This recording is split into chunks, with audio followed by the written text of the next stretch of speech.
திருப்பலி முன்னுரை. அன்பான இறை சமூகமே, பாஸ்கா 2ஆம் ஞாயிறை தொடங்கும் நாம் நம் இயேசு நமக்காய் மீண்டும் உயிர் பெற்று அழியாத சின்னமாய் தியாக பலியில் அப்பத்தில் நம் நண்பனாய் சகோதரனாய் தகப்பனாய் இருக்கிறார் என்பதை உணர்ந்து நாமும் அவரோடு உயிர் பெற்று தியாக பலியில் கிடைக்கும் தெய்வீக ஆற்றலை பெற்று மன நிம்மதியுடன் நிறைவாக வாழ குருக்களோடு இணைவோம். சீடர்களுக்கு இயேசு அமைதி உண்டாகட்டும் என்று சொன்ன அமைதி நம்மோடும் தங்கும்படியாகவும் அவர் அளித்த தூய ஆவி நம்மீதும் தங்கி செயலாற்ற வரம் கேட்டு மகிழ்ச்சியோடு இந்த தியாக பலியில் கவனத்தோடு பங்கெடுப்போம்.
யாவையின் பெயராலே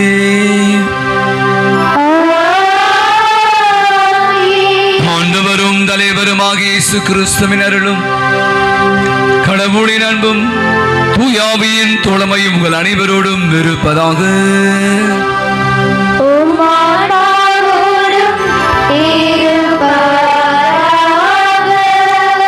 திருப்பலியானது தங்களது பிறந்த நாள் விழாவை கொண்டாடி ஆண்டவருக்கு அண்டை செல்கிற ஆண்டனி அபிஷேக், காணிக்கை மேரி இவருடைய இருவரும் ஆண்டவர் நல்ல உடல் உள்ள சுகத்தையும் நீண்ட ஆயுளையும் தர வேண்டும் என்று நாம் அவர்களுக்காக ஜெபிப்போம்.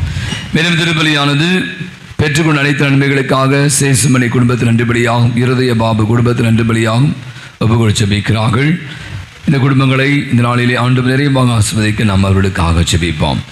மேலும் திருப்பலியானது மரியம் ஜெசிகா கிறிஸ்டோ ரெஸ்லின் நல்ல உடல் சுகம் பெற வேண்டியும், ரிச்சர்ட் ரம்யா திருமணம் நல்ல முறையில் நடக்க வேண்டும் என்றும், எவாஞ்சலின் மின்சி தேர்வு நல்ல முறையில் எழுதி நல்ல மதிப்பெண் பெற வேண்டும் என்றும், ஷெரின் வெரோனிகா எவாஞ்சலின் வின்சி கடவுளுக்கு ஏற்ற பிள்ளைகளாய் வாழ வேண்டும் என்றும் நாம் அவர்களுக்காக ஜெபித்து பலியை ஒப்புக் கொடுப்போம். இந்த பிள்ளைகளுக்கு தேவையான அனைத்து நலன்களை புடையும்படியால் நாம் அவர்களுக்காக என்றால் வேறு திருப்பலியாண்டு உலகில் வாழ்ந்து மரித்து போன பாக்கியம், தொம்மை குரூஸ், லூர்தம்மாள், வின்சென்ட், ராமமூர்த்தி, அல்ஃபோன்ஸ், கமலம், ஐசக், ஜூலியன் இறந்த 6ஆம் ஆண்டு, ஸ்டீஃபன் ஒப்புப்படுவோம். அத்தனை ஆன்மாக்களுக்கு உத்தரிக்க நிலையில் உள்ள ஆன்மாக்களுக்கும் ஜெபிப்போம். அத்தனை ஆன்மாக்களுக்கும் ஆண்டவர் நினைத்து இளைப்பாற்றை தரும்படியாய் என்றால் மேலும் திருப்பலியானது திருத்தந்தனுடைய சிறப்பான கருத்துக்களுக்காகவும் நாம் ஜெபித்து ஒப்புக் கொடுப்போம். அன்றுடைய இன்று பாஸ்கா காலத்தினுடைய 2வது ஞாயிறை தாயாம் திருவை இறை இறக்கத்தின் ஞாயிறாக கொண்டாட அழைப்பு விடுகிறது. நம்முடைய திருத்தந்தை 2ஆம் ஜான் பால் அவர்கள் இறை இறக்கத்தின் மீது கொண்ட அளவற்ற அன்பு, அது விளைவாக 2000 ஆண்டில் தான் பார்த்தீங்கன்னா இறையிறக்க பக்தி முயற்சியை அவர் பகிரங்கமாக அறிவிக்கிறார். மரிய பௌசினா என்ற புனிதைக்கு, ஒரு அருள் சகோதரிக்கு இயேசு காட்சி கொடுத்து இந்த இறையிறக்க பக்தி முயற்சி உலகம் முழுவதும் பரப்ப அனுப்பப்பட்ட ஒரு கருவியாக மரிய பௌசா இருந்ததை நாம் அனைவரும் அறிந்திருக்கிறோம். அதுவும் பார்த்தீங்கன்னா இயேசுடைய உயிர்ப்பின் இந்த பாஸ்கா காலத்தில் இந்த 2ஆம் ஞாயிறில் இரக்கம் தான் இன்னைக்கு வாழும். இரக்கம் இல்லை என்றால் நாம் வாழவே முடியாது என்பதுதான் நிதர்சன உண்மையாக இருக்கிறது. எனவே அற்புதமான இந்த விழாவிலே இறை இறக்க ஆண்டவர் நம்முடைய குடும்பங்களையும் நம்மையும் நம் ஒவ்வொருவரையும் அவருடைய இரக்க பெருக்கத்தால் நிரப்ப வேண்டும். அவருடைய பேரன்பு நம்மை தாங்கிக் கொள்ள வேண்டும் என்று உருக்கத்தோடு ஜெபிப்போம். கண்களை மூடுவோம். சில பல நேரங்கள் நம்முடைய அன்றாட வாழ்விலே ஆண்டவர் இரக்கமிக்கராகிறார். அழகாக வசனம் சொல், நாம் இரக்கமுள்ளவராய் இருப்பது போல நீங்களும் இரக்கமுள்ளவர்களாய் இருங்கள். பல நேரத்தில் நம்ம இரக்கமற்றவர்களாக, நம்முடைய நெஞ்சங்கள் இறுகி போனதாக, நம்முடைய செயல்கள் சுயநலவாதிகளாக நாம் வாழ்ந்திருந்தோமாய் அதற்காக மனவருந்தி மன்னிப்பு கேட்போம். இப்போது அனைவரும் அமருவோம். பாவ மன்னிப்பு வழிபாட்டில் பங்கேற்போம். நாம் பாட வேண்டிய பல்லவி.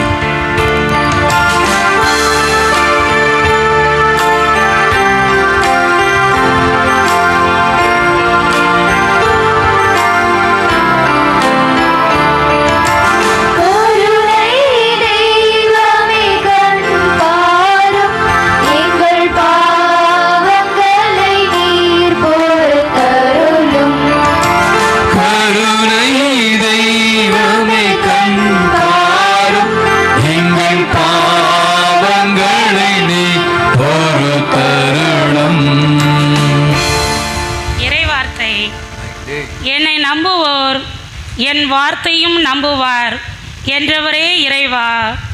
விவிலியம் கூறும் இந்த வார்த்தையை நாங்கள் கடைபிடிக்காமல் வாழ்ந்த நேரங்களை உம் பாதத்தில் வைக்கிறோம். எங்களை மன்னியும் இறைவா, மன்னியும்.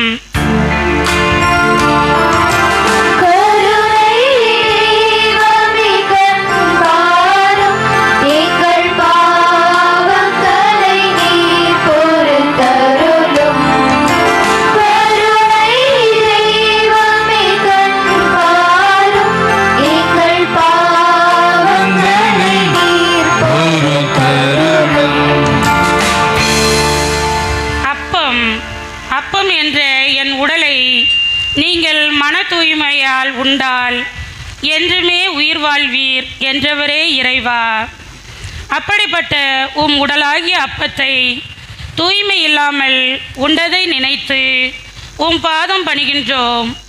அந்த குற்றத்தில் இருந்து எங்களை மன்னியும் இறைவா, மன்னியும்.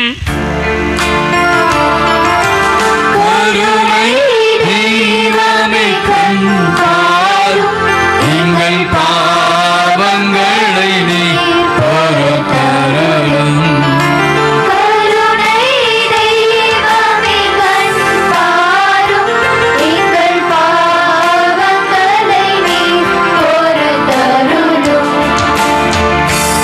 ஒளி, உலகிற்கு ஒளியாய் இருங்கள் என்றவரே இறைவா. உம் ஒளியை கொண்டு எங்களை ஒளிரச் செய்தீர். அந்த ஒளியை பிறர் மக்களிடமும் ஒளிருங்கள் என்றீர். ஆனால் நாங்கள் அதன்படி வாழாத நேரத்தை உம் பாதம் வைக்கிறோம். எங்களை மன்னியும் இறைவா, மன்னியும். தெய்வ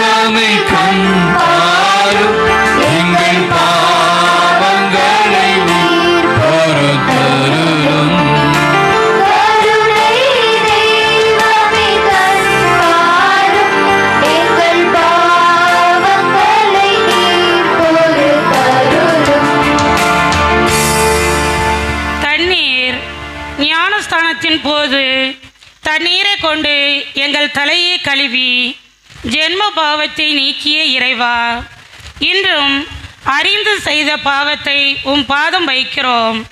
மன்னித்து தூய ஆவியால் அபிஷேகம் செய்து புது வாழ்வு அளித்து எங்களை மன்னியும் இறைவா, மன்னியும்.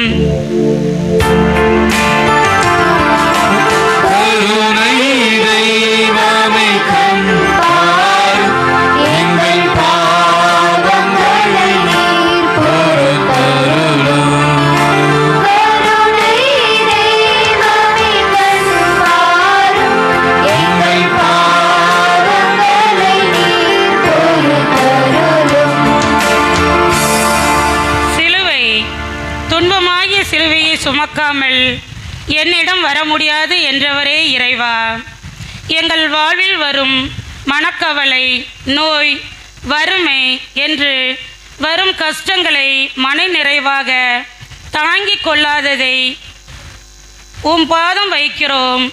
எங்களை மன்னியும் இறைவா, மன்னியும்.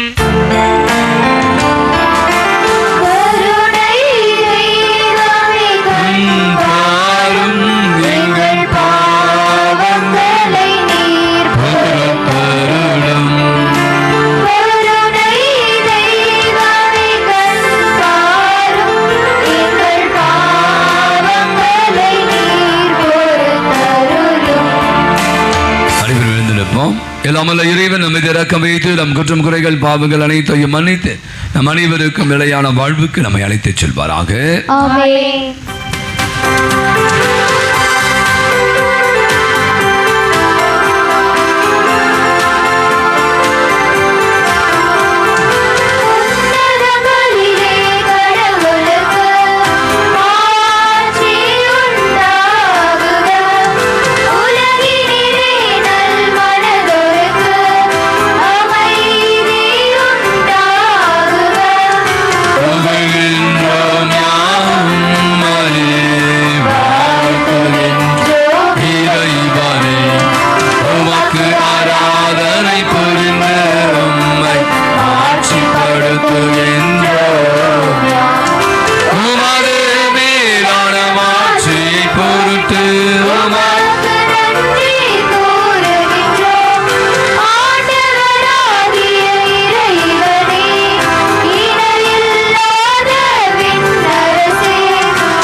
குடும்பத்தையும் ஒவ்வொருவரும் இறையிறக்க ஆண்டவருடைய பாதங்களை ஒப்புக் கொடுப்போம்.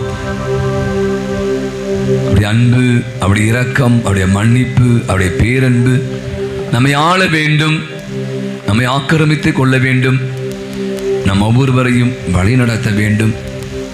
இரக்கத்தின் ஊற்றாகி ஆண்டவர் நம் உள்ளங்களில் பெருக்கெடுத்து ஓட வேண்டும்.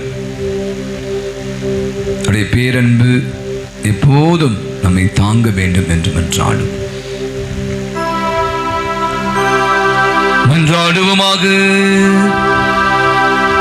என்றென்றும் உள்ள இரக்கத்தின் இறைவா, மீண்டும் மீண்டும் நாங்கள் கொண்டாடும் பாஸ்கா விழாவிலே உமக்கு அர்ப்பணிக்கப்பட்ட மக்களின் நம்பிக்கையை நீர் என்றும் தூண்டுகிறீர். நீர் வழங்கிய வருளை பெருக்குகின்றீர். இவ்வாறு திருமுழுக்கினால் நாங்கள் கழுவப்பட்டுள்ளதையும் தூய ஆவியாரால் நாங்கள் புது பிறப்பு அடைந்துள்ளதையும் இரத்தத்தால் நாங்கள் மீட்கப்பட்டுள்ளதையும் நாங்கள் சரியான முறையிலே அறிந்து புரிந்து கொள்ள செய்வீராக. உம்மோடு என்றென்றும் வாழ்ந்து ஆட்சி செலுத்துகிற அவர் வழியாகவே உம்மை மன்றாடுகிறோம்.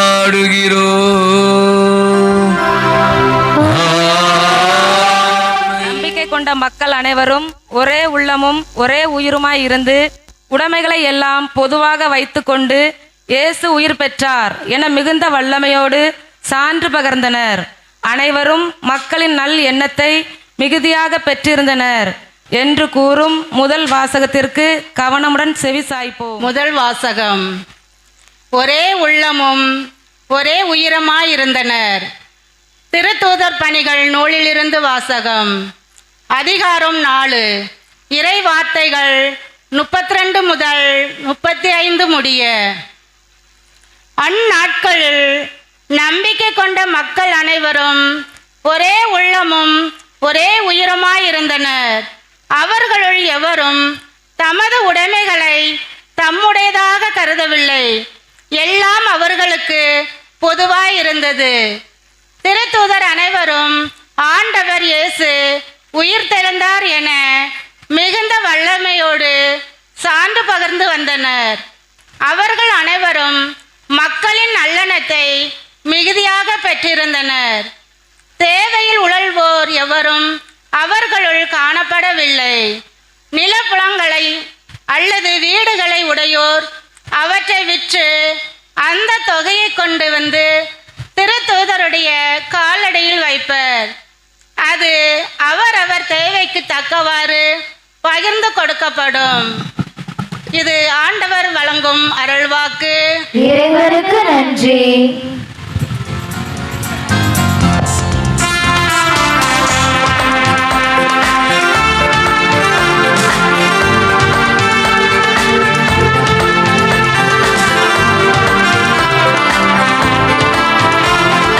ஆண்டவர்க்கு நன்றி செலுத்துங்கள்.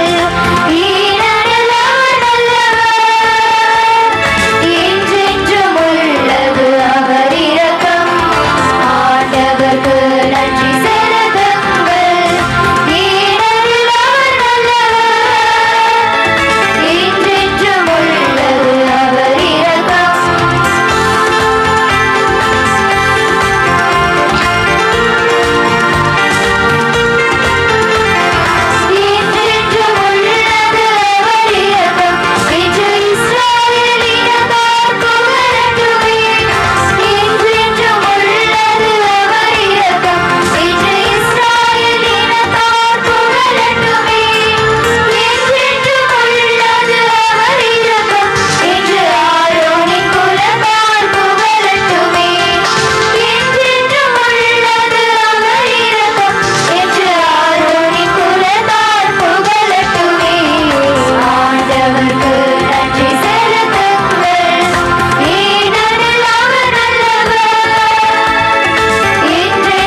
நம்புவோர் அனைவரும் கடவுளிடம் இருந்து பிறந்தவர்கள்.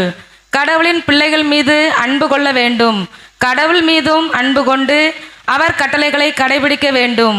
அதில்தான் கடவுளின் அன்பு அடங்கியுள்ளது. அது சுமையாக இருப்பது இல்லை. அன்பாக கடைபிடிக்கும் போது உலகை வெல்ல முடியும் என்று கூறும் இரண்டாம் வாசகத்தை கவனமுடன் கேட்போம். இரண்டாம் வாசகம். கடவுளிடமிருந்து பிறக்கும் அனைத்தும் உலகை வெல்லும். திருத்தூதர் யோவான் எழுதிய முதல் திருமுகத்திலிருந்து வாசகம். அதிகாரம் 5, இறைவசனங்கள் 1 முதல் 6 வரை. அன்பார்ந்தவர்களே, இயேசுதான் மெசியா என்று நம்புவோர் அனைவரும் கடவுளிடமிருந்து பிறந்தவர்கள். பெற்றவரிடம் அன்பு செலுத்துவோர் பிள்ளைகளிடமும் அன்பு செலுத்துவர்.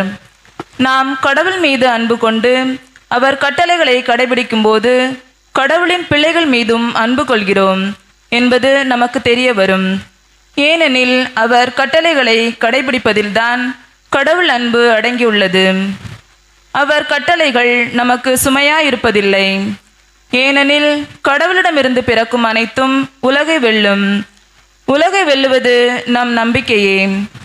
இயேசு இறைமகன் என்று நம்புவோரை தவிர உலகை வெல்வோர் யார்? நீராலும் இரத்தத்தாலும் வந்தவர் இயேசு கிறிஸ்து.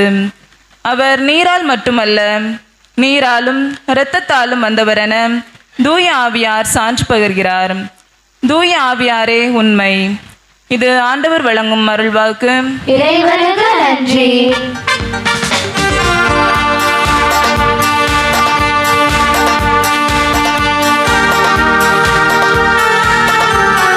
அல்லேலூயா, அல்லேலூ, அல்லேலூயா, அல்லேலூ, அல்லேலூயா, அல்லேலூ, அல்லேலூயா, அல்லேலூ, அல்லேலூயா, அல்லேலூ, அல்லேலூயா, அல்லேலூயா,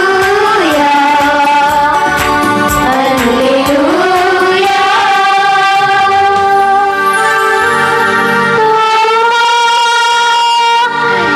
என்னை கண்டவர் நம்பினாய். காணாமலே நம்புவோர் பேறு பெற்றோர்.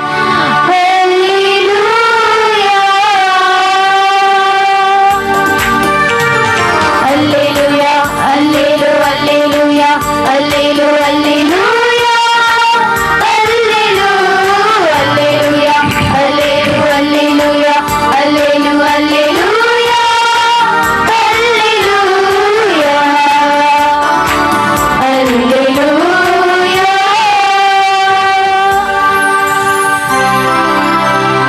ஆண்டவர்களோடு இருப்பாராக. உம்மாவோடும் இருப்பாராக. யோவான் எழுதின செய்தியிருந்து வாசகம்.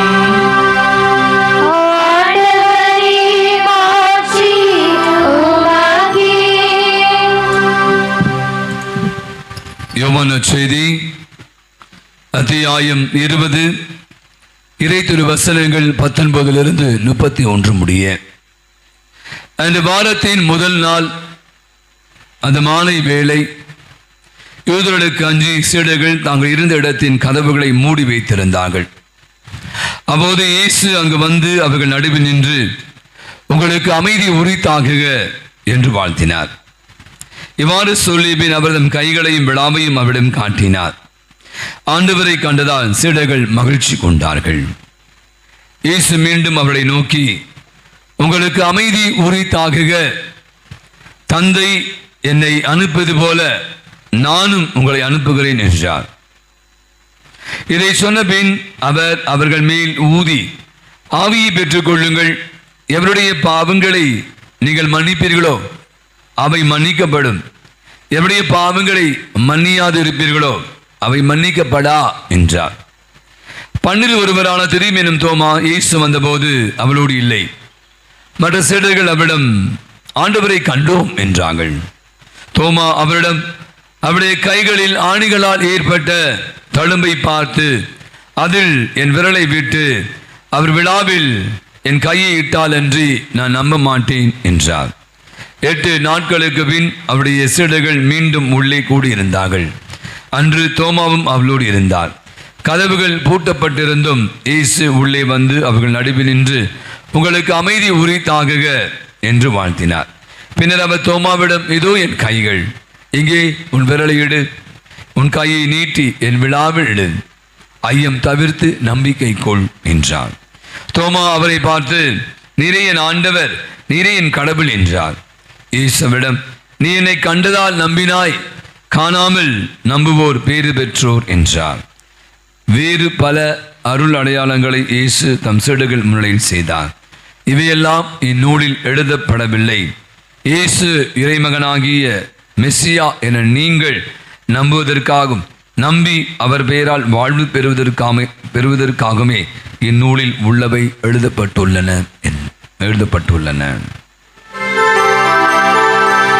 ஆண்டவரின் அருள்வாக்கு. கிறிஸ்துவே உமக்கு புகழ். 1930களில் நீங்க பார்த்தீங்கன்னா 2ஆம் உலக போர் நடந்து கொண்டிருந்த சமயம், போர்களால் அந்த உலகமே மூண்டு கொண்டிருந்த ஒரு காலகட்டம். ஜெர்மனி நாட்டை சர்வாதிகாரி ஹிட்லர் ஆட்சி செய்து கொண்டிருந்தான். நீங்க டைம் இருந்தா நிறைய படலாம் இருக்கு இந்த ஹிட்லரை பத்தி. இப்படி கூட நம்ம வரலாற்றை பொறுத்து பார்த்தா நிறைய இடிமீன் இந்த மாதிரி நிறைய பேர் இருக்காங்க. இவங்களாம் மனித ஜென்மங்களானே தெரியல, ஏன்னா ஒரு சைக்கோ பேலை இவங்களாம். நான் ஒரு வரலாற்றை எடுத்து வாசித்தேன், படங்கள் பார்த்துருக்கிறேன். இந்த மாதிரி இந்த நாசி குரூப் அப்படின்னு சொல்லுவோம். நாசி என்பது ஹிட்லர் வைத்து கொண்டது படையினுடைய பெயர். பல படங்கள் வந்திருக்கு. நாங்கள் குருமானவராக இருந்தபோதே நிறைய படங்கள் எங்கெல்லாம் போட்டு காட்டுவாங்க. அந்த கான்சன்ட்ரேஷன் கேம்ப், சித்திரவதை முகாம் அப்படின்னு சொல்லுவாங்க. அதில் இவருக்கு ஒரு சைக்கோ பேலை. இப்போ ஒருத்தர் நம்ம பிடிக்கலன்னா அவங்கள பற்றி கேவலமாக பேசுவோம், அவங்கள பற்றி இல்லாத போலாம் சொல்லுவோம்ல. இவர் வந்து ஒரு இனத்தை பிடிக்கவில்லை. என்கிட்ட ஒரு ஸ்டேட்டஸ் வச்சிருக்காரு, காட்டுறவங்ககிட்ட.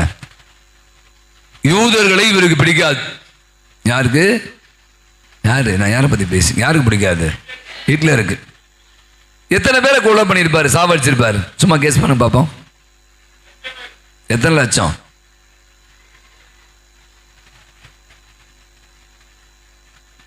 60 லட்சம், 10 மில்லியன் மக்களை அதை வந்து சும்மா சொல்றாங்க. அப்போ நீங்க பாருங்க எந்த அளவுக்கு கொடூரம். அந்த படம்லாம் அந்த காலத்தை பார்க்கும்போது பயமா இருக்கும். இப்பெல்லாம் பார்த்தீங்கன்னா அவ்வளோதான். இந்த சித்திரவதை முகாம் என்பது ஆண்களை பெண்களை நிர்வாணமாக்குவது. கேஸ் சாம்பர் ஒரு ரூமில் போட்டு கதவை மூடி கேஸை திறந்து விட்டுருவாங்க. அப்படி இரும்பி சாவணும். நிறைய கூடும். அதாவது எப்படிலாம் பண்ண முடியுமா அப்படிலாம். இப்படி இப்போ ஒருத்தர் வந்து நம்ம அடிப்பாங்க, ஜெயிலில் போடுவாங்க, அப்படி பார்ப்பாங்க. நீங்கள் பார்ப்பீங்க, சினிமாலாம் பார்த்துருப்பீங்களா, எவ்வளோ அந்த உண்மையை வர வைப்பதற்காக கொடூரமான சிகிச்சை மறி எப்படி பண்ணுற மாதிரி ட்ரீட்மெண்ட் சொல்கிறாங்க. அந்த மாதிரி பல விதமான கொடுமைகள் அப்படியே சொல்லிட்டு. ஏன்னா இன்னைக்கு இறையிறக்க ஞாயிறில் அதுக்கு தான் வரேன், பாயிண்ட்டுக்கு வரேன். ஒரு நடந்த நிகழ்வை சொல்லி இறையிறக்க ஞாயிறை பற்றி நம்ம சிந்திக்கலாம். பல கதைகள் இருக்கிறது. இந்த முகாமில் அடைக்கப்பட்டவர்கள், அனுபவித்தவர்கள், துன்பத்தை வேதனையை வந்து தாங்கியவர்கள், அவங்க வந்து தங்களுடைய கதைகளை பல விதங்கள் எடுத்து சொல்றாங்க. அங்கே ஒரு நிகழ்ச்சி, 2 சகோதரிகள், ஜெனட் ஃபெரி அப்படின்னு சொல்லக்கூடிய 2 சகோதரிகள் இருக்காங்க. உங்களுக்கு தெரியும், இப்போ அக்கா தங்கச்சி அங்கெல்லாம் வந்து குடும்பமாகவே இருப்பாங்க. பிள்ளைகள் பெற்றோர்கள் அப்படிலாம் இருப்பாங்க. எல்லாம் தனித்தனியாகிடுவான். வயதானவர்கள், முதியவர்கள். அது ரொம்ப அந்த படம் வந்து ரொம்ப நிறைய விஷயங்கள் அவங்க செஞ்சுருக்காங்க. குழந்தைகளை கண்டிப்பாக கொண்டுருவான். குழந்தைகள் அவங்க பிடிக்காது. வயதானவர்கள் வேஸ்ட்டு, தண்டம். எதுக்கு வேஸ்ட்? நீங்களாம் வயசான இருக்கீங்க, நீங்களாம் வாழது தகுதி இல்லை சொல்லிட்டு அவங்களையும் போட்டு தள்ளுருவான். அப்போ பல தன் கண் முன்பாக தன் தாய், தன் அக்கா சாவடிக்கிறதுலாம் வந்து பல பேர் பார்த்தா எப்படி நீங்கள் இருப்பீங்க யோசிப்பாங்க. உங்களுக்குள்ள எவ்வளோ கொடூரம் இருக்குது, எவ்வளோ. அது மாதிரி நான் சொன்ன இந்த 2 பேர் அருள் சகோதரிகள், 2 பேரும் சகோதரிகள், சிஸ்டர்ஸு. அப்போ தன் கண் முன்பாக ஒரு காவலன், ஒரு போலீஸ்காரன் அடித்து நொசுக்கிறான். ஓரளவுக்கு தான் அடிக்கணும், பார்த்தா நசுக்கி அவ கொடுமைனா பண்ணி தன் கண் முன்பாகவே தன்னுடைய சகோதரி இறந்து போகிறான். இந்த ஃபெரி என்பவருடைய சகோதரி ஜானட். ஒன்றும் செய்ய முடியாது. நீங்களாம் அதெல்லாம் ஒன்றும் பண்ண முடியாது. நீங்கள் தப்பிக்க கூட முடியாது. அந்த மாதிரி விஷயங்களை அவங்கள எதிர்த்து இன்னும் உங்களையும் போட்டு தள்ளுருவான். அப்போ அந்த கோபம், அந்த வேதனை, அந்த அடித்து மூஞ்செல்லாம் உடைக்கணும் அப்படின்னு தோணும் பார்த்தீங்களா, எல்லாம் உள்ளே வச்சுக்கணும். இதுதான் நாட்கள் உருண்டு ஓடுகிறது, அந்த போர் முடிகிறது, இவங்கெல்லாம் விடுதலை செய்யப்படுகிறாங்க. நடந்த நிகழ்வை நான் பதிவு செய்கிறேன். அப்போ இதிலிருந்து வெளியே வந்த இந்த ஃபெரி என்ற அந்த சகோதரி என்ன செய்கிறா, பல இடங்களில் போய் சொல்கிறா, கடவுளோட எவ்வளோ அன்பானது, நாங்களாம் எவ்வளோ கஷ்டப்படும் தெரியுமா இந்த முகாமில், சித்திரைவதை முகாமில் என்று சொல்லி நம்ம இன்னைக்கு கடவுளுடைய அன்பை பற்றி அப்படியே பறைசாற்றி கொண்டு இருக்கிறான். அன்று ஒரு ஆலயம், அது ஒரு பெரிய கத்தீட்ரல். அந்த கத்தீட்ரலில் நான் சொன்ன இந்த ஃபெரி என்ற இந்த பெண்மணி தனக்கு நடந்த கொடூரங்கள், அதோடைய அனுபவங்கள், அதனால் கடவுள் என்னை எப்படி காப்பாற்றினார், எவ்வளோ விஷயம் நான் பார்த்தேன் என்பதெல்லாம் அப்படியே பேசி கொண்டு இருக்கிறார். அவர் சொல்கிறார், மன்னிக்கணும், இன்றைக்கி நிறைய நேரங்கள் மன்னிக்காமல் இருக்கிறோம், வாழ்க்கை ஒன்றுமே இல்லை என்பதையெல்லாம் பற்றி சொல்கிறான். அப்போது அவள் பேசி முடிச்சோடனே எல்லாரும் சொல்கிறாங்க, ரொம்ப அருமையாக பேசுனீங்க, ரொம்ப அருமையாக பேசி கை கொடுக்குறாங்க.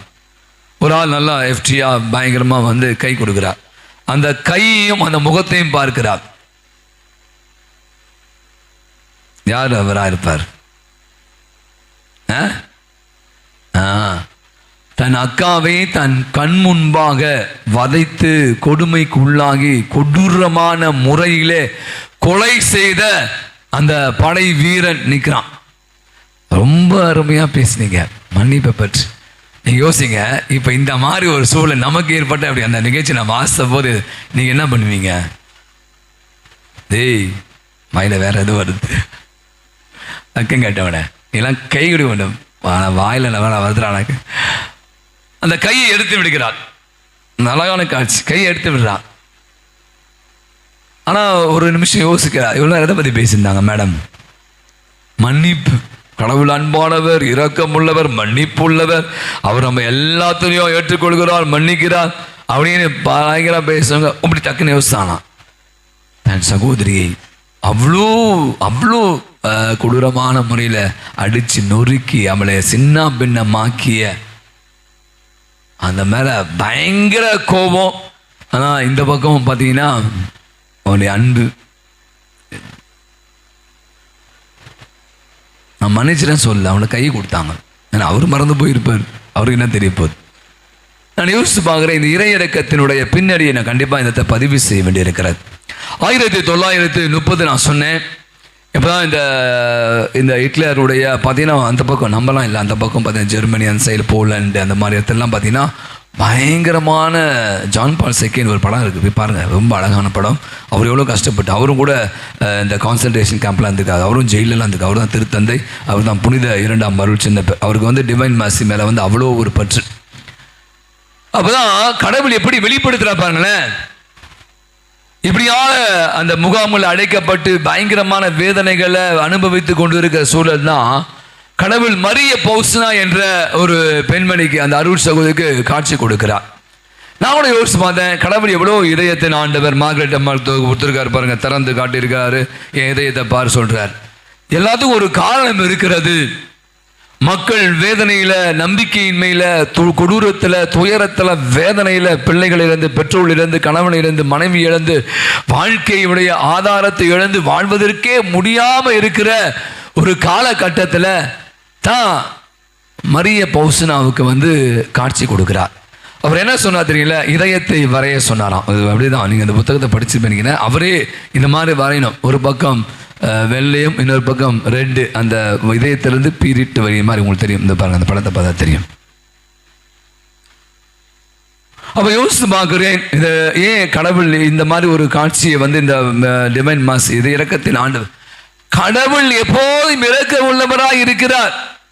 நீங்க வேதனைப்படுறீங்க, எனக்கு தெரியும், நீங்க கஷ்டத்தில் இருக்கீங்க, நீங்க ரொம்ப கொடூரமான ஒரு சூழ்நிலைக்கு தள்ளப்பட்டு இருக்கிறீங்க, வாழ்வாதாரத்தை இழந்து போயிருக்கிறீங்க, வாழ்வதற்கு வழி தெரியாமல் தட்டு தடுமாறி நிறைய கோபங்கள், நிறைய வருத்தங்களை, சுமைகளை, இழப்புகளை எல்லாம் நீங்கள் சுமந்து கொண்டு இருக்கிறீர்கள். அந்த நாட்கள்ல நான் சொன்ன அந்த 1930களில் அப்பதான் கடவுள் சொல்றார், நான் இரக்கத்தின் ஆண்டவர், நான் உங்க கூட தான் இருக்கேன், நான் உன்னை விட்டு விலகவில்லை, என் அன்பு எப்போதும் பெருகி வருகிறது என்பதை வெளிப்படுத்த தான் மரிய பௌஸ்னா வழியாக அந்த புத்தகத்தில் மரிய பௌஸ்னா நிறைய சொல்லியிருப்பார். ஒரு பெரிய புத்தகமே இருக்குது, ஏசு அந்த மரிய பௌஸ்னா டிவைன் மாசி பற்றி பார்த்தீங்கன்னா.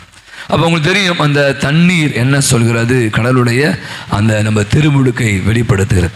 ரத்தம், கடவுள் மீது கொண்ட அளவு. போன வாரம் ஃபுல்லாக தான் தப்பு பண்ணவங்க தான் அவங்க உடந்தையாக இருந்திருக்காங்கல்ல. இப்போ அவங்களுடைய பார்வை, யூதருடைய பார்வையில் இயேசு தப்பு பண்ணவர், அவருக்கு மரண தண்டனை விதிக்கப்பட்டது. கூட இருந்த 11 சீடர்களுக்கும் அந்த ஒரு உயிர் பயம் இருந்தது. நம்மளையும் பிடித்து கொண்டு போய் இவர்கள் அழைத்து விடுவார்கள், சிறையில் போடுவார்கள், நம்மையும் கொலை செய்து விடுவார்கள், நம்மையும் சிலுவையில் அறைவதற்கான வாய்ப்பு இருக்கிறது என்பதை அவங்க உணர்ந்தாங்க. அதனால்தான் வசனம் அழகா யோவான் நற்செய்தி பதிவு செய்யலாம். யூதர்களுக்கு அஞ்சி சிறுகள் வெளியவே போல. இன்னொரு விஷயம், ஏன் வெளியே போல? வேற என்ன அவங்களுக்கு பயம் இருந்தது?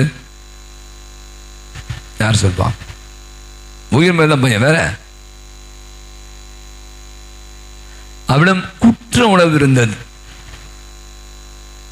இயேசுவை காட்டி கொடுத்த ஒருத்தன், மறுதளித்த ஒருத்தன், யாரா கூட இருந்தாங்களா?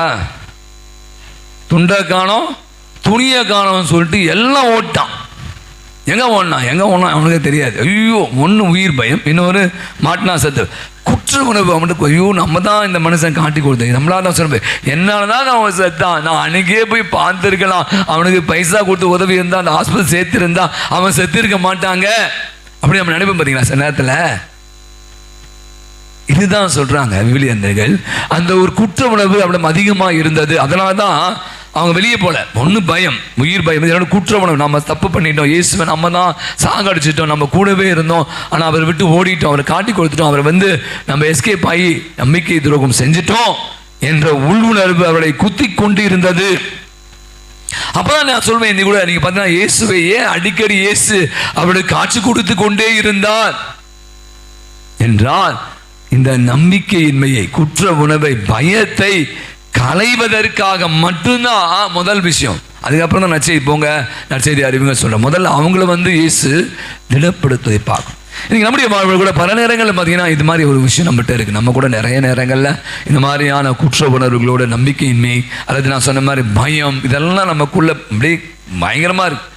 அப்போலாம் மீண்டும் நான் சொல்லுதுன்னா, அதே நினைத்து கொண்டு வாழ்வை துளைத்து விடாமல் வாழ்வினுடைய அர்த்தத்தை நம்ம புரிந்து கொள்ள வேண்டும் என்பதுதான் இயேசு நமக்கு விடுக்கிற மிக அற்புதமான செய்தி. ஹெலன் கெல்லர், யார் அவங்க? கேள்விப்பட்டீங்க, படிச்சிருக்கீங்களா? ஹெலன் கெல்லர் தெரியுமா? யார் அவங்க? அவர் ஒரு கை தட்டுங்க அவருக்கு, பயங்கரமா பாருங்க என்ன அருமையாக சொல்கிறார். ஹெலன் கெல்லர் இயற்பியிலே சின்ன வயசு இருக்கும் போதே அவங்களுக்கு பார்வையற்று போயிட்டுது. ஆனாலும் அவர்கள் நல்லா படித்து பெரிய ஒரு ஆளாக இருக்காங்க. பல இடங்களில் உங்களுக்கு தெரியும், இந்த மாதிரி ஆட்களை பேசுவதற்காக அழைப்பு கொடுக்குறாங்க. நீங்கள் மோட்டிவேஷனல் ஸ்பீக்கிங், இப்போ பேசுகிறோம்ல மோட்டிவேஷனல், இந்த காலேஜில் இந்த இளம் பிள்ளைகளாம் போய் பயங்கரமாக இருங்க, தைரியமாக இருங்க, எதிர்கொள்ளுங்க, நம்பிக்கையாக இருங்க, துணிவோடு இருங்க, எடுத்ததை சாதிக்கணும், வெற்றி பெறணும், லட்சியத்தை அடையணும் அப்படிலாம் நிறைய பேர் இன்றைக்கி பல யூடியூப்பில் பல பேர் என்று பேசி கொண்டு இருக்கிறாங்க. வாழ்க்கை தோல்வி அடைந்தாலும் பரவாயில்ல, தொடர்ந்து முன்னேறுங்கள், தொடர்ந்து அடிங்க, வெற்றியுடைய கோப்பையை நீங்கள் நிச்சயமாக அடைவீங்க என்பதெல்லாம் இன்றைக்கி நிறைய பேசுகிறாங்க. அப்போ ஹெலன் கெல்லர் ஒரு நாள் ஒரு இடத்துல அவங்க பேச கூப்பிட்டுருந்தாங்க. பேசி முடிச்சுட்டு அவங்க வெளியே வராங்க. அப்போ ஒருத்தர் கேட்குறார், ஹெலன் கெல்லர் அவர்களே, இப்போ கடவுள் உங்கள் முன்பாக நின்று ஒரு விஷயம், ஒரே ஒரு விஷயத்தை தான் நீங்கள் கேட்குறீங்க, ஏதாவது ஒன்று கேட்கணும் அப்படின்னு சொல்லி, மிக உன்னதமான ஒரே விஷயம், அது பொதுவான விஷயமா ஏதாவது உங்களுக்கு தனிப்பட்ட விரும்ப, ஏதாவது ஒன்றை உங்களிடம் கேட்க விரும்பினா எதை கேட்பீங்க அப்படின்னு சொன்னாராம். ஹெலன் கெல்லர் என்ன அர்த்தம்? அவங்க என்ன அங்கில்ல, இப்போ உங்கள்கிட்ட கடவுள் கேட்டால் என்ன சொல்வீங்க? பார்வை. அவங்க கேட்டுக்கணுமா? அவங்க என்ன கேட்டுக்கணும்? பார்வை கேட்கணும். உங்களை கேட்டால் 10th +2 எவ்வளோ மார்க்? 600 மார்க்கு, 599 மார்க் வாங்கணும். ஆண்டவரே, நான் நீட் எக்ஸாம் எழுதி கொண்டு இருக்கிறேன், அதில் நல்ல பர்சன்டேஜ் கிடைக்கணும், நான் டாக்டர் ஆகணும். அம்மா அப்பா, பசங்க விரும்பினாலும் அம்மா அப்பா விரும்புவாங்க கண்டிப்பாக, இல்லை அப்படிதானே?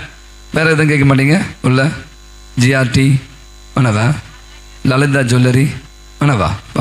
ஒரு நாள் வரலாம் இருக்கேன், இந்த கோவில் கட்டும் போது இந்த பங்கு வீடு வீடாக வந்துச்சுங்க, கோயில் ஈஸியாக கட்டிடலாம். ஏன் சொல்லு? Okay, good. அப்போ ஹெலன் கெல்லர் அவளை பார்த்து கேட்டபோது, ஹெலன் கெல்லர் கேட்டிருந்தா நான் யோசிப்பேன், நீங்களும் ஆனந்த நமக்கு இப்போ ஒரு விஷயம் தேவை, எனக்கு நிம்மதியே இல்லை, எனக்கு பைசாவே இல்லை, எனக்கு வீடு இல்லை, எனக்கு அப்போ பொதுவாக நம்ம என்ன செய்வோம் தான். ஆனால் ஹெலன் கெல்லர் ரொம்ப அழகாக சொன்னாங்களாம், இந்த உலகிலே அமைதி நிலவப்பட வேண்டும், அமைதி நிலவப்பட வேண்டும், நிறுவப்பட வேண்டும். இந்த உலகிலே, என் ஊரில் மட்டும் இல்லை, எனக்கு மட்டும், இந்த உலகிலே அமைதி வாழ வேண்டும் சொன்னாங்க. ஒரு விஷயம் பார்க்கலாம், இப்போ அந்த அம்மாவுக்கு கண் பார்வை இல்லை, அதோடைய வலி எவ்வளோ, வேதனை எவ்வளோ இருந்திருக்கும். சப்போஸ் தெரிஞ்ச அம்மா எனக்கு கண் பார்வை கிடச்ச சந்தோஷப்படவில்லை அப்படி சொல்லிக்கலாம். ஆனால் பாருங்கள் எவ்வளோ பெரிய விஷயம். அது ஏசு சொல்கிற பாருங்க, உங்களுக்கு அமைதி உரித்தாகுக, உனக்கு அனுப்புறாரு. அமைதி, உங்களுக்கு அமைதி தந்தை அனுப்பு, நானும் உங்களை அனுப்புகிறேன். எதற்கு அனுப்புறாரு?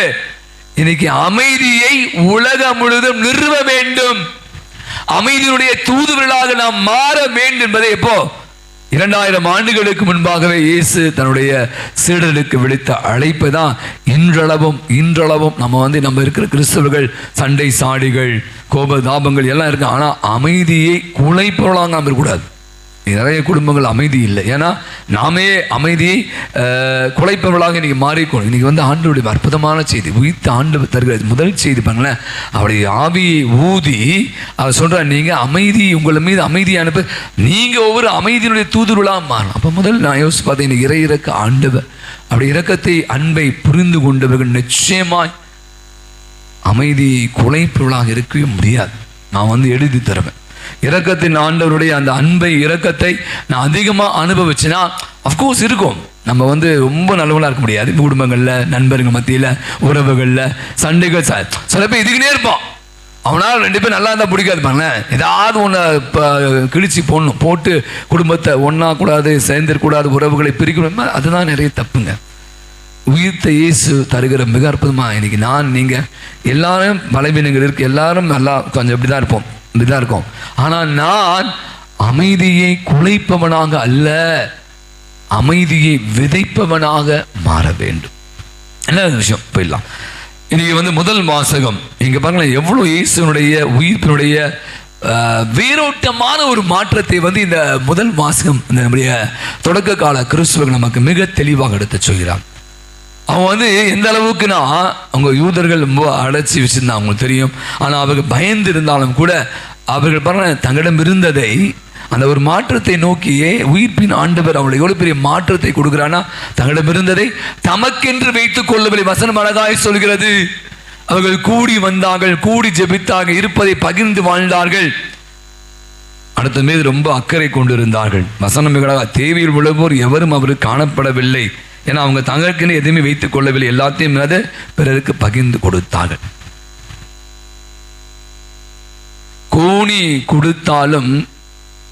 கோடி கொடுத்தாலும் கோணாமல் காணி கொடுப்பது சிறந்தது. பழமொழி சொல்லுது, கோடி கொடுத்தாலும் கோணாமல் காணி கொடுப்பது சிறந்தது. அன்னை தெரேசா மிக அழகாய் சொல்கிறார். என்ன பகிர்வு? நான் சாப்பிட்டேன், மீதி நீங்க பிச்சைக்காரன் யார் வருதில்லை, ஏன் சொல்லுங்க? நம்ம சாப்பிட்டது மீதி, அந்த பழைய சோறு நேற்று பழைய சோறு எங்க நம்ம ஊர்ல இப்போ பிச்சை எல்லாம் பணக்காரன் நினைக்கிறேன், யாரும் பிச்சைக்காரன். ஏன்னா நீங்க போயோ, நீ போடியா பிரியாணி போடியா, நேற்று வச்ச அந்த மீன் குழம்பையும் அல்லது நாற்று வச்ச அந்த குழம்பையும் அந்த சோறையும் போடுற, நீயே துணியா? உங்கள் வீட்டுக்காரம்மா 3 நாள் இப்போ ஃப்ரிட்ஜ், ஏன் ஆமாம்மா மறந்துட்டேன், ஏன் நம்ம ஏன்னா சாப்பிட்றது சொல்லு பழைய சோறை? பெரிய பெண்கள் எல்லாம் வேலைக்கு போகிறதால ஃப்ரிட்ஜில் வச்சு நம்மளே சாப்பிட்றோம். எல்லாம் வேறு யாருக்கும் கொடுக்கறதுக்கு முடியல. முதல்ல நம்ம என்ன சொன்னோம், நேற்று வச்ச சாப்பாடு சாப்பிட மாட்டோம், ஏன்னா அது கொடுத்துடணும், அது கெட்டு போய்டும் தானே. அப்படியா? அப்போ யாராவது இருந்தப்பா கொடுத்துருவேன். இப்போல்லாம் என்ன, அந்த ஃப்ரிட்ஜு வந்துடுச்சு. ஒரு அம்மா சொன்னாங்களே என்கிட்ட, அந்த வீடு தான் பார்த்தேன் நினைக்கிறேன், முதல் நாள் விற்கிறாங்க ஒரு குழம்பு. அந்த குழம்புக்கு என்ன பேர்? காரக்குழம்பு. அவன் சொன்னான், என்ன இருக்குது? காரக்குழம்பு. அடுத்த நாள் முருங்காய் போட்டாங்களாம், அது பேர் என்ன? முருங்காய் காரக்குழம்பு. அடுத்த நாள் அதே குழம்புல கொஞ்சம் கத்திரிக்காய் போட்டாலாம், காரக்குழம்பு முருங்காய் கத்திரிக்காய். இந்த மீதி என்னன்னா நாளைக்கு வேற ஏதாவது போடுவேன், அதே குழம்பு. 4 நாள் ஒரே குழம்பு சாப்பிட்ற கூட்டம் தான் நம்ம இங்கே. நாம் எங்கே பிச்சை காணப்படுது? புரியுதா? விளையாட சொல்ல சீரியஸாத்துக்காதீங்க. அப்போ பார்த்தீங்கன்னா பகிர்வு என்பதை பற்றி அன்னை தெரேசா தனக்கு உள்ளதெல்லாம் சாப்பிட்டு மீதி கொடுப்பது அல்ல பகிர்வு. இங்க பாருங்க, அவங்க தனக்கு உள்ளதை, தன்னுடைய நிலப்புலங்களை, வசனம் அழகாய் சொல்கிறது, நிலப்புலங்களை வீடுகளை உடைய அவற்றை விற்று அந்த தொகையை கொண்டு வந்து திருத்துவிடம் கொடுத்தார்கள். நிறைய நேரங்களில் நாம கூட இன்னைக்கு அப்போ இயேசுடைய உயிர்ப்பு தருகிற மிக அற்புதமான செய்தி. முதல்ல நான் சொன்னேன், அந்த இறை இறக்கத்தினுடைய அந்த சக்தி நம்மை உந்து தருகிறது. இரண்டாவது, அப்படி இருப்பவங்க நிச்சயமா இயேசுடைய அமைதியை விதைப்பவர்களாக இருக்கும். எங்கே போனாலும் சரி, நீங்கள் வேலை செய்கிற இடத்துலையும் சரி, நீங்கள் யாராவது உங்கள்கிட்ட வருவாங்க பாருங்க, நீங்கள் பேசும்போது அவங்களுக்கு சந்தோஷமாக இருக்கும். நீங்கள் பேசுகிற விஷயங்கள் சாதாரண விஷயம் பேசுவீங்க, ரொம்ப ஆறுதலாக. ஏன்னா நீங்கள் வந்து அதை அனுபவித்தவர்கள், உயிர்த்த இயேசுடைய அனுபவத்தை பெற்றவர்கள் தான் சீடர்கள். அதனால தான் அவங்க எல்லாத்தையும் போகிறான். உலகம் முழுவதும் சென்று எவ்வளோ எதிர்ப்பு, எவ்வளோ பிரச்சனைகள், அவங்களாம் பிரிப்பவர்களாக இல்லை, இணைப்பவர்களாக இருந்திருக்காங்க. தூய ஆவி அங்கே இருந்தார்.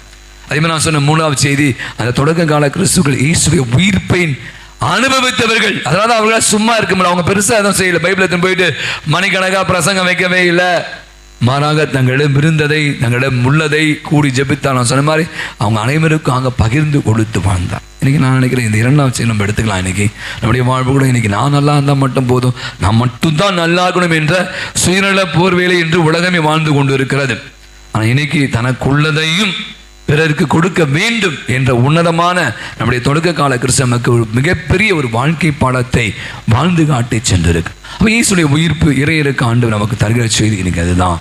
நீங்களும் நானும் கூட இயேசு தன்னுடைய கடைசி துளி ரத்தத்தை, தனது கடைசி ரத்தத்தையும் தண்ணீரையும் தமக்காக வைத்துக் கொள்ளாமல் நமக்காக கொடுத்த மாபெரும் மாபெரும் தியாக செயல். அதை வந்து பார்த்துக்கிறது, கேட்கறது, கேட்டு அப்படியே போடாது. நம்மால் முடிந்த இன்மையான பகிர்வுகளை, நான் சொன்ன வெறும் பணம் மட்டும் இல்லைங்க, நேரம், நம்முடைய ஆறுதலான வார்த்தைகள் நிறைய பேர் இயங்கி கொண்டு இருக்கிறாங்க. இப்போ இந்த மாதிரி வீடுகளை சந்திப்பது, நோயாளியோட நேரத்தை இது மாதிரி விஷயங்கள் செய்வது மிகப்பெரிய ஒரு பகிர்வு. நான் சொல்வேன் அதுதான் பகிர்வு. அதை தவிர்த்து நீங்கள் பைசா ஒரு 1000 ரூபாய், ஒரு 10 ரூபாய், ஒரு 50 ரூபா கொடுக்குறது, அதையும் கொடுக்கணும். அதை தவிர்த்து சொல்கிறேன், நிறைய நேரங்களில் நம்ம நிறைய பேரோட பேசுறதே இல்லை, நேரத்தை செலவழிப்பதே இல்லை. எல்லா நேரமும் செல்போனை வச்சுக்கிட்டே வாழ்க்கையை நம்ம இன்னைக்கு தொலைத்து போன ஒரு காலகட்டத்தில் இருக்கு. எனவே இன்னைக்கு நினைக்கிறேன், ஆண்டவர் இறையிறக்கத்தின் ஆண்டவரும் உயிர்ப்பின் ஆண்டவருடைய அந்த வேரோட்டமான ஒரு மாற்றத்தை, அந்த அனுபவத்தை எப்படி நம்முடைய சீடர்கள் திருத்தூதர்கள் பெற்றுக்கொண்டார்கள், எப்படி இந்த தொடக்க கால கிறிஸ்தவர்கள் பெற்றுக்கொண்டார்கள், அதையும் நமது வாழ்வாக்க அருள் வேண்டுவோம். ஆமென். எழுந்து நின்று நமது விசுவாசத்தை அறிக்கையிடுவோம்.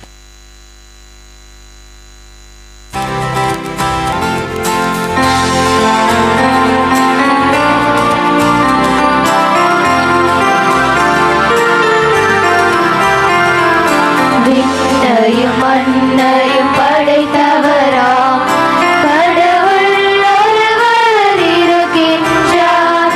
தந்தை மகன் தூய ஆவியார் ஒன்றாய் வாழ்வோரை நம்புகிறேன். தூய ஆவியின் வல்லமையால் இறைமகன் நமக்காய் மனிதரானார். கண்ணீர் மறியிடம் பிறந்தவராம் இயேசுவை உறுதியாய் நம்புகிறேன். லாத்துவின் ஆட்சியில் பாடுபட்டார், சிலுவையில் இறந்து அடக்கப்பட்டார். 3ஆம் நாளில் உயிர்த்தெழுந்தார், இறப்பின் மீது வெற்றி கொண்டார். விண்ணகம் வாழும் தந்தையிடம் அரியணை கொண்டு இருக்கின்றார். உலகம் முடியும் காலத்திலே நடுவராய் திரும்பவும் வந்திடுவார். தூய ஆவியாரை நம்புகிறேன், பாரினில் அவர் துணை வேண்டுகிறேன். பாவ மன்னிப்பு தூய்மை பெற்று பரிவார வாழ்வில் நிலைத்திடுவேன். திரு அவை உரைப்பதை நம்புகிறேன், புனிதர்கள் உறவை நம்புகிறேன். உடலின் உயிர்ப்பை நிலை வாழ்வை உறுதியுடனே நம்புகிறேன். ஆமென். ஆமென். உயிர்த்த இறைவன் தன்னுடைய சீடர்களுக்கெல்லாம் காட்சி கொடுத்து அவளை தீற்றுகின்ற விடாகும், அவளுக்கு வலிமை அளிப்ப விடாகும், அவர்களுக்கு அற்புதமான இந்த உயிர்ப்பின் அனுபவத்தை பெறுவதற்கு வழி செய்தது போல இதோ இந்த அருமையான நாளிலே அப்படியான ஆண்டுடைய சமூகத்தில் உயிர்த்த இயேசுடைய திருசனையில் இருக்கிறோம். நாமும் வழி உள்ளார்ந்த தேவைகளை, மன்றாட்டுகளை நம்பிக்கையோடு அவர் பாதம் குருத்துவத்தை ஏற்படுத்தியவரே இறைவா, எம் பங்கு குருக்களையும் உலகெங்கிலும் உள்ள அனைத்து குருக்களையும் அருள் சகோதரிகளையும் உம்மிடம் அர்ப்பணிக்கிறோம். அவர்களை இன்னும் அதிக ஆற்றலோடு அவர்களை ஆசீர்வதிக்க இறைவா உம்மை மன்றாடுகிறோம். ஆண்டவரே, எங்கள் மன்றாட்டை கேட்டருளும். என் அமைதி உங்களோடு உரித்தாகுக என்றவரே இறைவா, எம் பங்கு குடும்பங்களை ஆசீர்வதிப்பீராக. அவர்களோடு நீர் வழங்கும் அமைதி தங்கும்படியாக ஆசீர்வதிப்பீராக. பங்கில் பல பொறுப்புகளில் இருக்கும் தலைவர்களை நிறைவாக ஆசீர்வதிப்பீராக. அவர்கள் என்றும் உம் துணை கொண்டு வாழ இறைவா உம்மை மன்றாடுகிறோம். ஆண்டவரே, எங்கள் மன்றாட்டை கேட்டருளும். விசுவாசத்தோடு எதை கேட்டாலும் தருவேன் என்றவரே இறைவா, 10, 11, 12ஆம் வகுப்பு தேர்வு எழுதிய மாணவர்களையும் அனைத்து தேர்வு எழுதி கொண்டிருக்கும் மாணவர்களையும் ஆசீர்வதித்து அவர்களுக்கு நல்ல மனதைரியத்தையும் கொடுத்து அவர்கள் மேல் கொண்டு படிக்க விருப்பம் படிப்பை தேர்ந்தெடுத்து கொடுக்க இறைவா உம்மை மன்றாடுகிறோம். ஆண்டவரே, எங்கள் மன்றாட்டை கேட்டருளும்.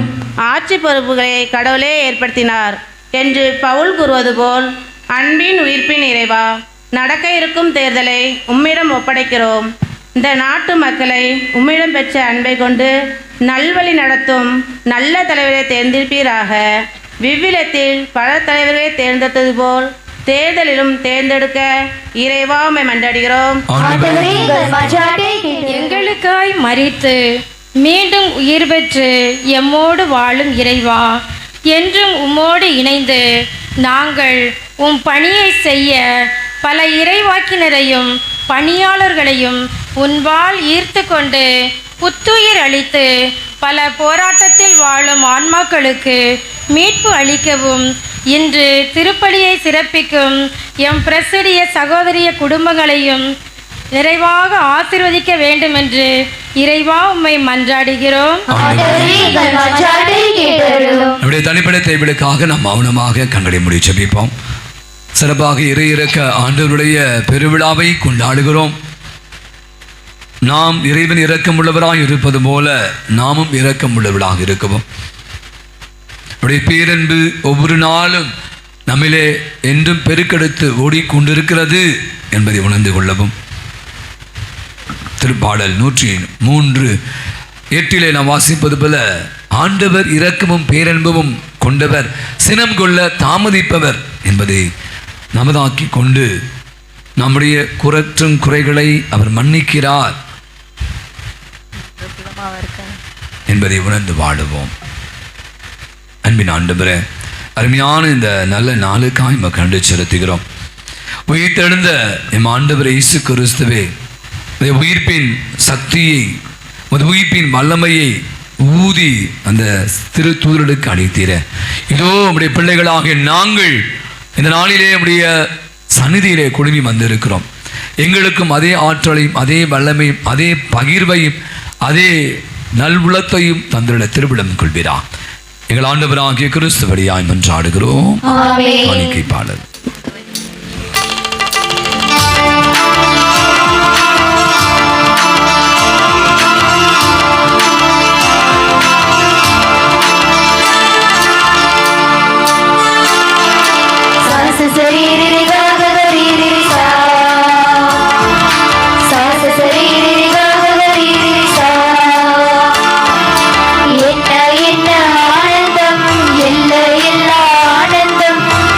என்ன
ஆண்டவர் அற்புதமான இந்த இறை இறக்க ஞாயிறு திருப்பலி நம் அனைவருக்கும் மீட்பையும் நன்மையும் கொண்டு வருவதாக. செபிப்போமாக. ஆண்டவரே, புதுபிறப்படைந்த மக்களின் காணிக்கை ஏற்றுக்கொள்ள உமை தாழ்மையாய் வேண்டுகிறோம். அதனால் உமது பெயரை அறிக்கையிடுவதாலும் திருமுழுக்கினாலும் புதுப்பிக்கப்பட்ட நாங்கள் என்றென்றும் உள்ள பேற்றினை பெற்றுக்கொள்ள செய்வீராக. எங்கள் ஆண்டவராகிய கிறிஸ்து வழியாகவே உமை மன்றாடுகிறோம்.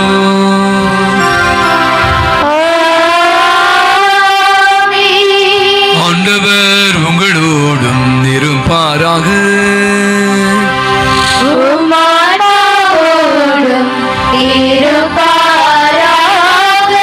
இதயங்களை மேலே எழுப்புங்கள்.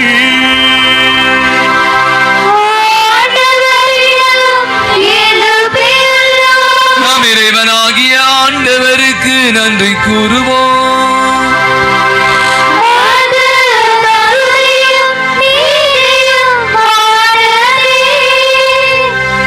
ஆண்டவரே, எக்காலத்தில் உம்மை புகழ்ந்துரைப்பதும் எல்லாவற்றுக்கும் மேலாக எங்கள் பாஸ்காவாகிய கிறிஸ்து பலியான இச்சிறப்பான காலத்திலே உம்மை இன்னும் மிகுதியாய் வாழ்த்தி போற்றுவதும் மெய்யாகவே தகுதியும் நீதியுமாகும் எங்கள் கடமையும் மீட்புக்குரிய செயலுமாகும். ஏனெனில் உலகின் பாவங்களை போக்கும் மெய்யான செம்மறியவரே, எங்கள் சாவை தமது சாவால் அளித்தவரும் தமது உயிர்ப்பினால் எங்கள் வாழ்வை புதுப்பித்தவரும் அவரே. எனவே பாஸ்கா மகிழ்ச்சி பொங்க அனைத்து உலகின் மாந்தர் அனைவரும் மக்களிக்கின்றனர். அவ்வாறே ஆற்றல் மிக்க ஒரு அதிகாரம் கொண்ட தூதர்களும் உமது புகழ்ச்சியை மாட்சியை புகழ்ந்து பாடி முடிவின்றி பாடுவதாவது.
மெய்யாகவே தூயவர், தூய்மை அனைத்திற்கும் மூச்சு.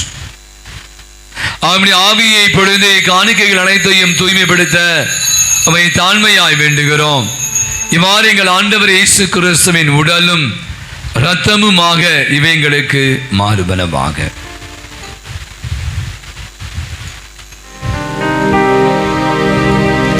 அவர் பாடுபட உளம் கனிந்து தம்மை கையளித்த போது அப்பத்தை எடுத்து நன்றி செலுத்தி அதை பிட்டு தம் சீடர்களுக்கு அளித்து அவர் கூறியதாவது,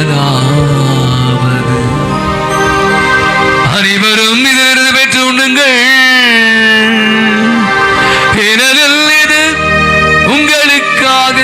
கையளிக்கப்படும் என் உடல்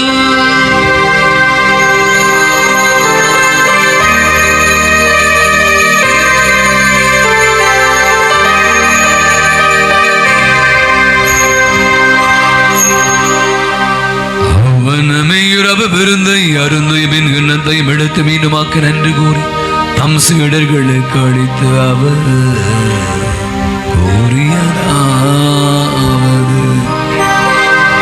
அனைவரும் இதிலிருந்து பெற்று பருகுங்கள், ஏனெனில் இது புதிய நிலையான உடன்படிக்கைக்குரிய என் ரத்தத்தின் கிண்ணம், இது பாவ மன்னிப்புக்கென்று உங்களுக்காகவும் பலருக்காகவும் சிந்தப்படும்.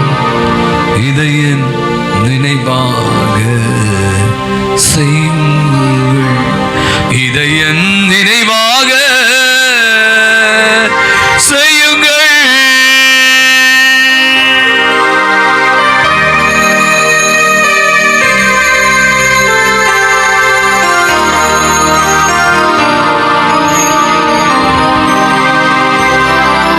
நம்பிக்கையின் மறைபொருள்,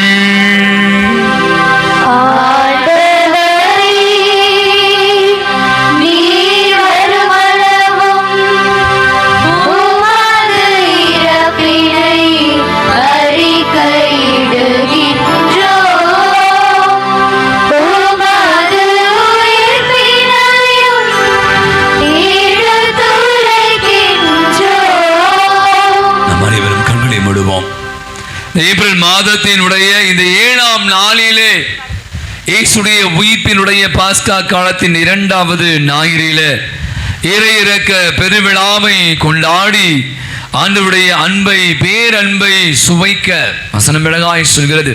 ஆண்டவர் எவ்வளவு நல்லவர் என்று சுவைத்து பாருங்கள்.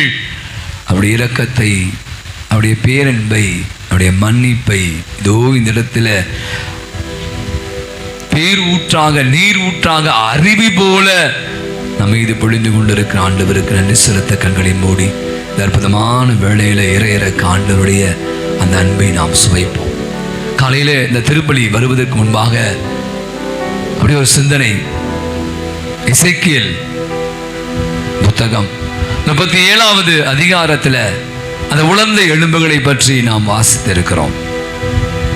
எசேக்கியேல் இறைவாக்கி ஆண்டவர் சொல்வார், ஆவியை உண்மையில் ஊதி நான் அப்படியே அவனை தூக்கிட்டு போறேன். அங்க பாத்தீங்கன்னா வெறும் எலும்புக்கு கூடுகள் தான் இருக்கும், காய்ந்து போன எலும்பு கூடுகள். அன்று சொல்வார், வசனம் மிக அழகாய் சொல்கிறது, நான் அவர்களுக்கு சதையை கொடுப்பேன், நரம்புகளை கொடுப்பேன், இரத்தத்தை ஊட்டுவேன், அவர் அந்த எலும்புகளை தோளால் மூடுவேன், அவர்களுக்கு உயிர் மூச்சை ஊட்டுவேன். நீ அவர்கள் மீது ஆவியை பொழிந்து இறை வார்த்தை அறிவி அப்படின்னு சொல்கிற அந்த நிகழ்வை நம்ம வாசித்திருக்கிறோம். நீங்களும் நானும் கூட இந்த நாளை யோசித்தேன்.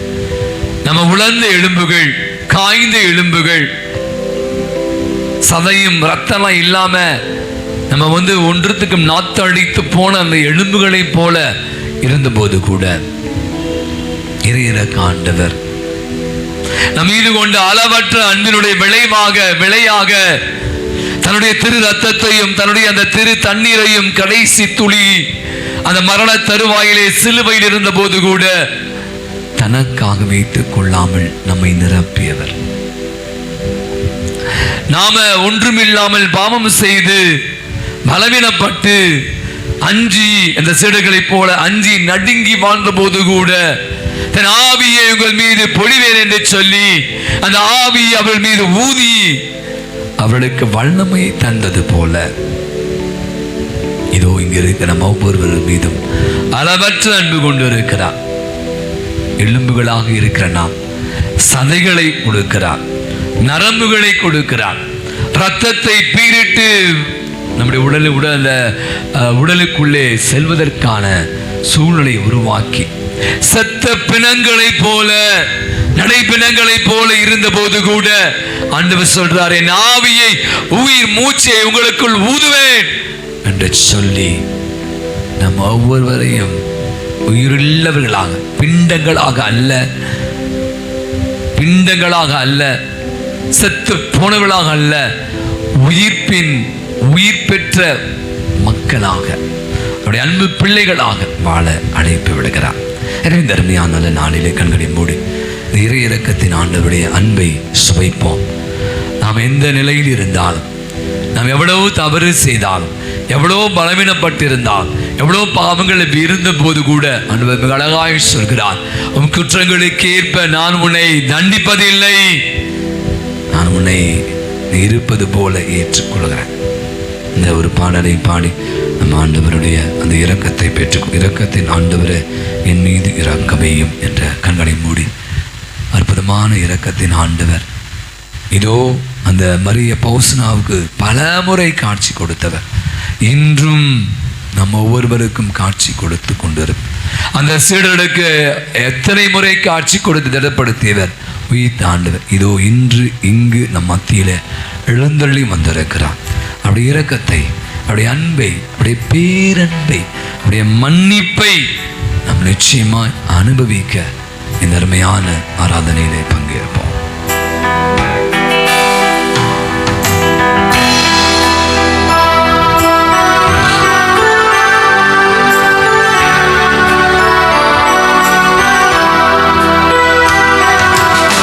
இரக்கத்தின் ஆண்டவரே என் மீது இரக்கம் வையும். இரக்கத்தின் ஆண்டவரே என் மீது இரக்கம் வையும். எல்லோருமாக இணைந்து வாயை திறந்து இரக்கத்தின் ஆண்டவரே என் மீது இரக்கம் வையும். மீண்டும் ஒரு எல்லோருமா சேர்ந்து பாடலாம். வாயை திறந்து இரக்கத்தின் ஆண்டவரே என் மீது இரக்கம் வையும். நம் மீது அளவில்லாத இந்த உலகிலே நான் யோசிச்சு பார்ப்போம், ஒவ்வொருவரையும் நம்ம மீது யார் இவ்வளவு அன்பு கொள்வாங்க? அழகாய் ஒரு சொல்றார், love till it hurts. அன்பு செய்யுங்கள், காயப்படுத்துகிறவரை அன்பு செய்யுங்கள் என்று சொல்றார். நம்ம எத்தனை முறை அவரை காயப்படுத்தி இருந்தாலும் கூட அவருடைய அன்பு குறையவே இல்லைங்க. love till it hurts. அன்பு செய்து கொண்டே இருக்கு. அளவில்லாத இரக்கத்தின் ஆண்டவரை போற்றி புகழுவோம்.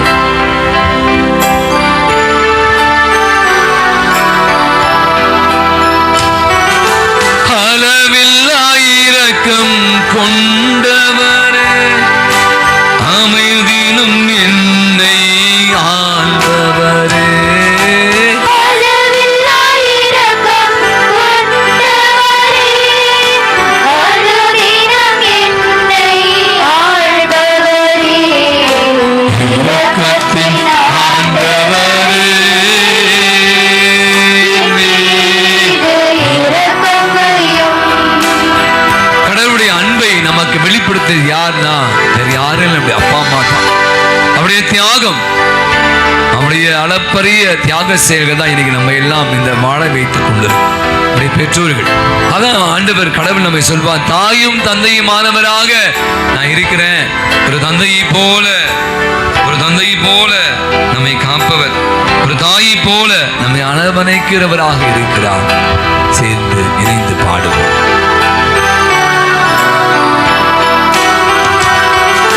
தாயாய் என்னை காப்பவரே, தந்தையாய் என்னை அணைப்பவரே, தாயாய் என்னை காப்பவரே, தந்தையாய் என்னை அணைப்பவரே. இரக்கத்தின் ஆண்டவரே என் மீது இரக்கம் வையும். எத்தனையோ பாவங்கள், எத்தனையோ பேர் நான் விழுந்து விட்டேன் ஆண்டவரே, உமது அன்பை துறந்து விட்டேன். பல முறை உமது அன்புக்கு உகந்தவனாக நான் வாழவே இல்லை, தகுதி இழந்து போயிட்டேன் ஆண்டவரே. ஆனாலும் கூட என் பாவங்களை எல்லாம் மன்னித்து அந்த சிலுவையில எங்களுக்காக மரணித்தவரே, என் பாவங்களை எல்லாம் சிலுவையில் நான் அறைந்து விட்டேன் என்று சொல்லி மீது பாச மழை பொழிகிற ஆண்டவரை ஆராதித்து போற்றி.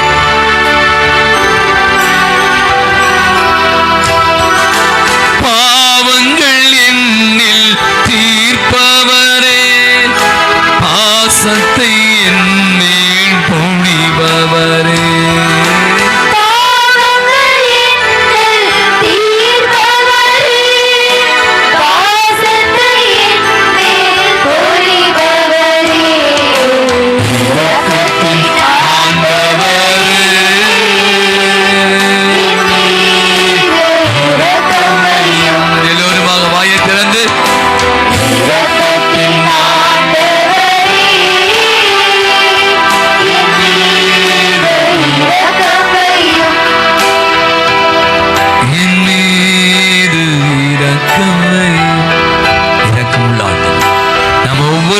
இரக்கம் உள்ளவர், நம் மீது அக்கறை கொண்டவர், நம் மீது கரிசனை கொண்டவர், தன் பாசத்தை நான் சொன்ன அருள்மழை போல ஊற்றெடுக்க செய்கிறவர்.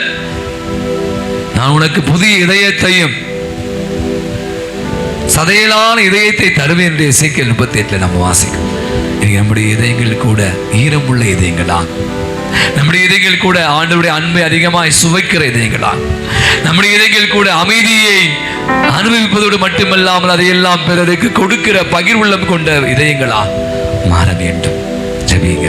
நன்மையான நாளிலே இரக்கத்தின் ஆண்டவரை நாங்கள் உண்மை நம்புகிறோம். ஜீசஸ், ஐ ட்ரஸ்ட் இன் தி. இயேசு திருவிதமே நம்பிக்கையெல்லாம் உன் பேரில் வைக்கிறேன் என்று சொல்லக்கூடிய அந்த இயேசுவின் இதயத்தை, அந்த இரக்கத்தின் ஆண்டவருடைய மீது நம் நம்பிக்கையை பதிய வைப்போம்.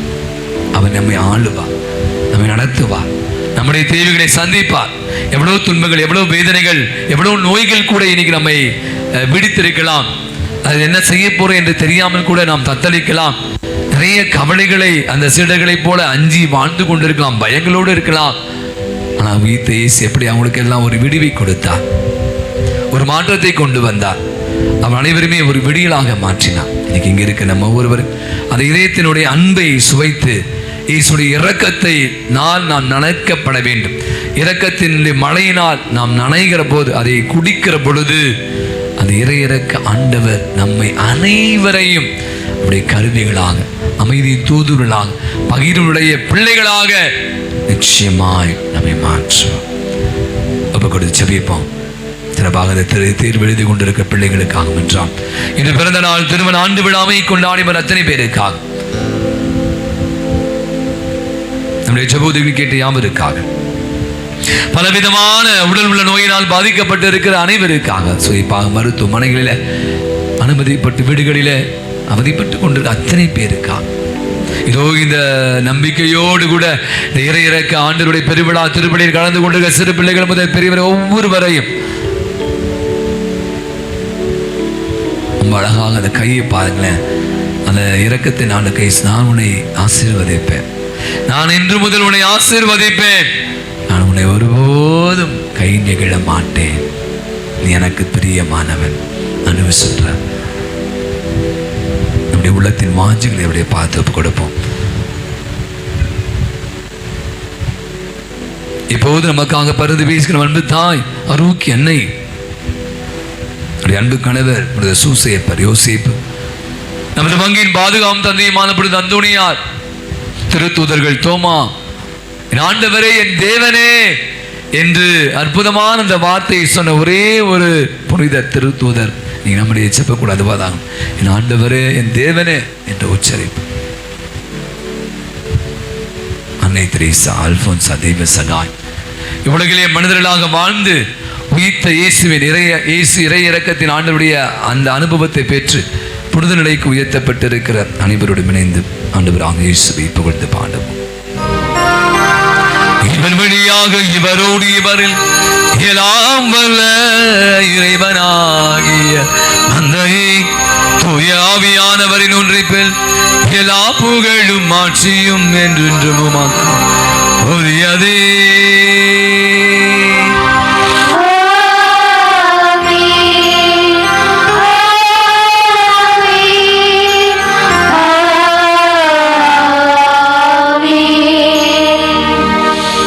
தந்தை என்னை அனுப்புவது போல நானும் உங்களை அனுப்புகிறேன் என்று சொல்லி அந்த சீடர்களை அவருடைய மீது ஆவியை ஊதி தூய ஆவியை பெற்றுக் கொள்ளுங்கள், இவருடைய பாவங்களை எல்லாம் மன்னிப்புள் அவையெல்லாம் மன்னிக்கப்படும் என்று சொன்ன ஆண்டவர் கரங்களை விரிப்போம், கண்களை மூடுவோம். நம் மீது இந்த தூய ஆவி பொழியப்பட்டு இருக்கிறது. நாம் அனைவரும் அமைதியின் தூதுவர்களாக வாழ இயேசு கற்பித்த அற்புதமான ஜெபத்தை இணைந்து ஜெபிப்போம். விண்ணுலகில் இருக்கிற எங்கள் தந்தையே, உமது பெயர் தூயதென போற்ற பெறுக, உமது ஆட்சி வருக, உமது திருவுள்ளம் விண்ணுலகில் நிறைவேறுவது போல மண்ணுலகிலும் நிறைவேறுக. எங்கள் அன்றாட உணவை இன்று எங்களுக்கு தாரும். எங்களுக்கு எதிராக குற்றம் செய்வோரை நாங்கள் மன்னிப்பது போல எங்கள் குற்றங்களை மன்னியும். எங்களை சோதனைக்கு உட்படுத்தாதேயும், தீமையிலிருந்து எங்களை விடுவித்தருளும். ஆண்டவரே, தீமை அனைத்து விடுவித்து எங்கள் வாழ்நாளில் அமைதியை கனிவுடலும் என்றாலும் உமது இரக்கத்தின் உதவியால் நாங்கள் பாவத்திலிருந்து இப்போது விடுதலை பெற்று யாதொரு கலக்கமின் நலமாய் இருப்போமா. நாங்கள் இது நோக்கி இருக்கிற பேரின்பத்திற்காக மீட்பராகிய இயேசு கிறிஸ்துவின் வருகைக்காகவும் காத்திருக்கின்றோம். ஆண்டவராகிய இயேசு கிறிஸ்துவை அமைதி உங்களுக்கு விட்டு செய்ய அமைதி உங்களுக்கு அளிக்க என்று திருத்தூதருக்கு முடிந்தவரை என் குற்றங்களை, குறைகளை, பாவங்களை, பலவீனங்களை பாராமல் ஆண்டவரை உடைய பாத தண்டையிலே வந்து கூடியிருக்கிற விசுவாச நம்பிக்கை கண்ணோக்கி பார். இங்க இருக்கிற எங்கள் யாவருக்கும், எங்கள் குடும்பங்களுக்கு, பங்கு சமூகத்துக்கும், நாட்டிற்கும், உலகத்திற்கும் அமைதியும், நிம்மதி, ஒற்றுமையும், சமாதானத்தையும், நிறைவையும், மகிழ்வையும், இரக்கத்தையும், மன்னிப்பையும், சுகத்தையும், நலத்தையும் தந்தோட திருவிடம் கொள்கிறார். என்றென்று வாழ்ந்து ஆட்சி செலுத்துகின்றவன் நீரே. அவனுடைய அமைதி உங்கள் அனைவரோடும் இருப்பதாக. இயேசு தந்த அற்புதமான அந்த அமைதியை நாம் ஒருவர் மற்றோடு பகிர்ந்து கொள்வோம். உலகின் பாவங்களை போக்கும் இறைவனின் செம்மறியே, எங்கள் மேல் இரக்கமாயிரும். உலகின் பாவங்களை போக்கும் இறைவனின் செம்மறியே, எங்கள் மேல் இரக்கமாயிரும். உலகின் பாவங்களை போக்கும் இறைவனின் செம்மறியே, எங்களுக்கு அமைதியை அளித்தருளும். ஆண்டவராகிய இயேசு கிறிஸ்துவே, உயிருள்ள இறைவனின் திருமகனே, தந்தையின் திருவிடப்படி தூய ஆவியை ஒத்துழைப்பார் உமது இறப்பின் வழியாக உலகிற்கு வாழ்வழித்தவர இந்த புனிதமிக்க உடலால் மத்தத்தால் என்னுடைய எல்லா விதமான குற்றங்கிருந்தும் தீமை அனைத்து விடுவித்து நாங்கள் என்று உடைய கட்டளைகளை கருத்து நிற்க செய்து நாங்கள் ஒருபோதும் உம்மை விட்டு பிரிய விடாது. இதோ நம் ஆண்டவராகிய இயேசு கிறிஸ்து இவரை உலகினுடைய பாவங்களை எல்லாம் போக்குகிற இறைவனின் செம்மறி, இரக்கத்தின் ஆண்டவர், உயிர்ப்பின் தெய்வம், நமக்கு அமைதி, நிம்மதி, ஒற்றுமை, இரக்கம், மன்னிப்பு ஆகிய கொடைகளை அபிருதமாக பொழிகிறார். அதை பெற்றுக்கொள்ள அழைப்பு விடுகிறார். விருந்துக்கு அழைக்கிறார். அழைக்க பெற்றிருக்கிற அனைவருமே பேறு பெற்று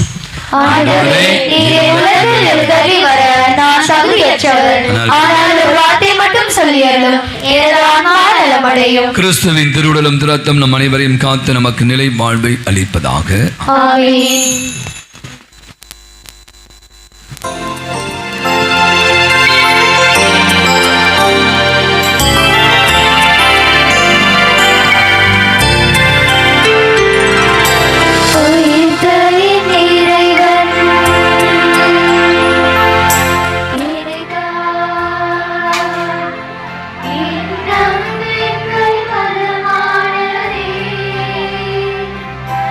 ஒருபோதும்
திருமண அறிக்கைகள்.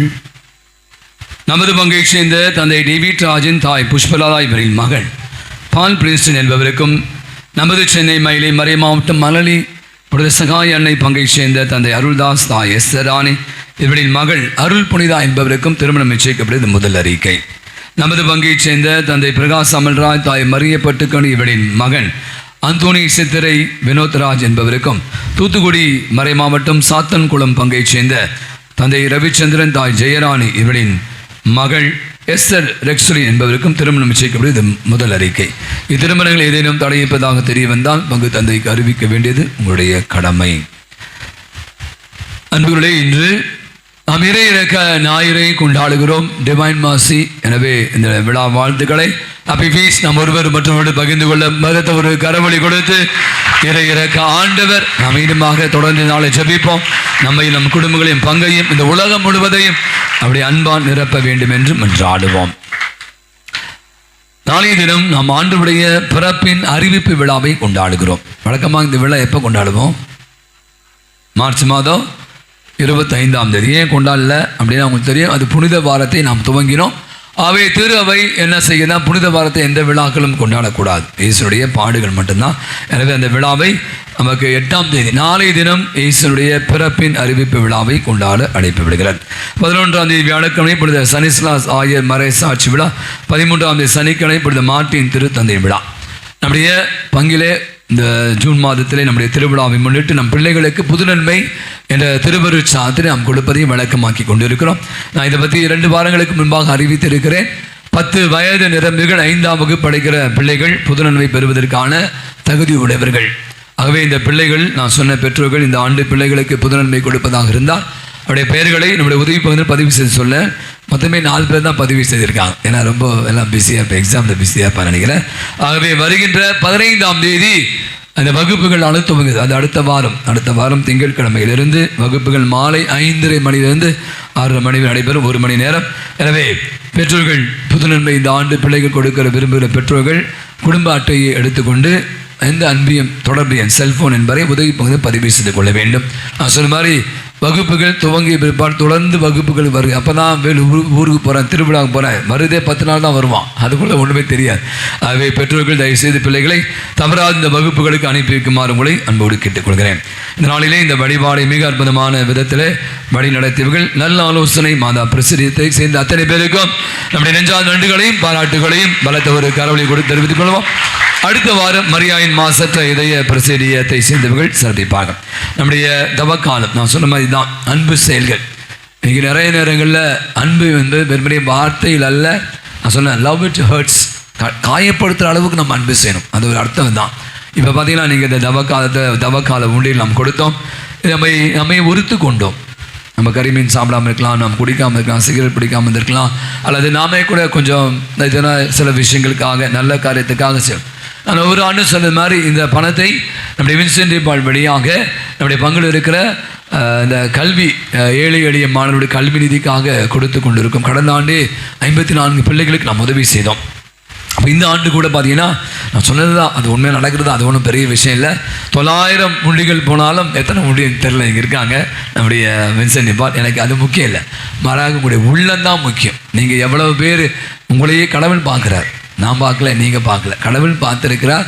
இந்த பணம் நம்ம பங்கில் இருக்கிற, நான் சொன்ன மாதிரி ஏதோ ஒரு ஏழை குழந்தைக்கு பெருசாக இல்லை, நம்மளால் 50,000 கொடுத்து படிக்க முடியாது, 5,000 ரூபாய் கொடுத்து 10,000 கொடுத்து அவங்கள நம்ம அவருடைய ஃபீஸ் கட்டுறதுக்கு நம்ம நிச்சயமாய் உதவி செய்ய முடியும். எனவே இந்த பெரும்பணி உங்களுக்கு தெரியும், இது ரொம்ப ஈஸி இல்லை. அந்த உண்டியை வாங்கிறதுக்கு அவங்க எவ்வளோ கஷ்டப்பட்டுருப்பாங்க. அந்த வாங்கிய பிற்பாடு ஈஸ்டர் நாள்லேருந்து அந்த கடந்த ஞாயிற்றுக்கிழமையிலிருந்து நேற்று வரை நம்முடைய வின்சென்ட் பால் சகோதரர்கள் இதற்காக கடினமாக உழைத்திருக்கிறார்கள். அதெல்லாம் வென்றது, அதுவும் பாதி சில்லற காசு தான். உங்களுக்கு தெரியும், எப்பவுமே இந்த 1 ரூபாய் 2 ரூபாய் அது மாதிரி தான் இருந்துச்சு. ரொம்ப நேரம் எடுத்து அதையெல்லாம் எண்ணி கட்டு போட்டு நேற்று இரவு தான் அந்த மொத்த பணத்தினுடைய தொகையை சொன்னாங்க. 2,37,554 ரூபாய். ஒரு வளர்த்த ஒரு கரவழி கொடுப்போம். இதுதான் என்னுடைய பங்கு, இதுதான் ஆண்டவருடைய அன்பு. இந்த அன்பு பெருகெடுத்து ஓடும்போது இது பல விதங்கள் நமக்கு ஆசீர்வாதமாக கிடைக்கும். நான் யாருக்கு உதவி செய்கிறேன் இல்லை, ஆனால் நான் செய்கிற அந்த உதவி யார் வழியாகவும் எனக்கு திரும்பி வரும். அதுதான் கண்டிப்பாக அது நம்ம நம்பிக்கை. எனவே இது ஒரு பெரிய காரியம். இந்த காரியத்தை எடுத்து செய்த நம்முடைய வின்சென்ட் பால் சகோதரர் அத்தனை பேருக்கு ஒரு பலத்த ஒரு கரவழி கொடுத்து நம்முடைய நெஞ்சார்ந்த நன்றிகளும் பாராட்டுகளும். இந்த பணம் முழுவதுமாக அப்படி கொடுத்துருக்கிறோம். நம்ம பங்கு பெற வீட்டில் கலந்து பேசி அந்த ஜூன் மாதத்துக்கு அப்புறம் மே மாதத்தில் எந்தெந்த பிள்ளைகளுக்கு நம்ம உதவி செய்யலாம் என்பதை உங்களுக்கு பிற்பாடு அறிவிப்போம். ஞானிகளிடம் அறிவுரை கேள், பயன் தரும் அறிவுரை எதையும் உதறி தள்ளாதே என்று தோபித்து கூறுவது போல அன்னை மரியாள் ஆலோசனையின் தாயாக விளங்குகிறாள். இத்தாலி நாட்டில் இருந்த மக்கள் தங்கள் வாழ்வில் அன்னை நல்ல ஆலோசனைகளை வழங்கிய காரணத்தால் நல்ல ஆலோசனை அன்னை என்ற பெயரில் ஆலயம் எழுப்பி வழிபட்டார்கள். இந்த அன்னையின் திருப்படத்தின் முன்னால் திருத்தந்தை 9ஆம் பயஸ் தன் முதல் திருப்பலியை நிறைவேற்றினார். இந்த அன்னையின் அதிசயங்களையும் தீவிர பரிந்துரையையும் அனுபவித்து உணர்ந்ததால் திருத்தந்தை 13ஆம் லியோ நல்ல ஆலோசனை அன்னை என்ற தலைப்பை 1903ஆம் ஆண்டு மரியன்னையின் லோரட்டா மன்றாட்டு மாலையில் இணைத்து கொண்டார். அன்னை ஆலோசனை கூறுபவராக, ஆலோசனை சொல்பவராக விவிலியத்தில் வலம் வருவதை நாம் பார்க்கலாம். கானாவூர் திருமண வீட்டில் ரசம் தட்டுப்பாடு ஏற்பட்டவுடன் திராட்சை ரசம் தீர்ந்து விட்டது, என்ன செய்யலாம் என்று மகனிடம் கேட்டுவிட்டு தானே முன்வந்து பணியாளர்களிடம் அவர் உங்களுக்கு சொல்வதெல்லாம் செய்யுங்கள் என்று ஆலோசனை கூறுகிறார். திருமண வீட்டில் இருந்த குறையை களைய அன்னை ஆலோசனை சொல்பவராக வருகிறார். இன்று நமக்கும் ஆலோசனைகளை அள்ளி தருகிறார். நம் வாழ்வில் குழப்பங்கள் சூழ்ந்து என்ன செய்வது என தெரியாமல் திண்டாடும் போது அந்த குழப்பங்களுக்கு சரியான தீர்ப்பை கொடுப்பவராகவும் நாம் சந்திக்கும் பிரச்சனைகளில் இருந்து விடுபட நமக்கு உறுதுணையாகவும் இருந்து வழி நடத்துகிறார். ஆகவே அப்படிப்பட்ட ஆலோசனைகளை தரும் அன்னையை நாம் கரப்பிடிப்போம், ஆலோசனைகளை பெறுவோம். புனித நல்ல ஆலோசனை அன்னையே எங்களுக்காக வேண்டிக் கொள்ளும். இறையிறக்க ஆண்டவருடைய நாளை கொண்டாட வேளையில கரங்களை உயர்த்தி இயேசுவே என் நம்பிக்கையெல்லாம் உன் பேரு வைக்கிறேன் என்று சொல்லுவோம். இயேசுவே என் நம்பிக்கையெல்லாம் உன் பேரு வைக்கிறோம். இயேசுவே என் நம்பிக்கையெல்லாம் உன் பேரில் இறையிறக்க இயேசுவே என் நம்பிக்கையெல்லாம் உன் பேரில் வைக்கிறோம். கடைசி ஜெபத்திற்காக எழுந்திருப்போம். மன்றாடுவோமாக. எல்லாம் வல்ல இறைவா, பாஸ்கா அருள் அடையாளத்தை நாங்கள் பெற்று கொண்டுள்ளோம். அதனால் அந்த நாற்றலால் எங்களுடைய உள்ளங்களில் தொடர்ந்து நிலைத்திருக்க செய்வீராக. எங்கள் ஆண்டவராகிய கிறிஸ்து வழியாகவே உமை மன்றாடுகிறோம். ஆண்டவர்களோடு இருப்பாராக.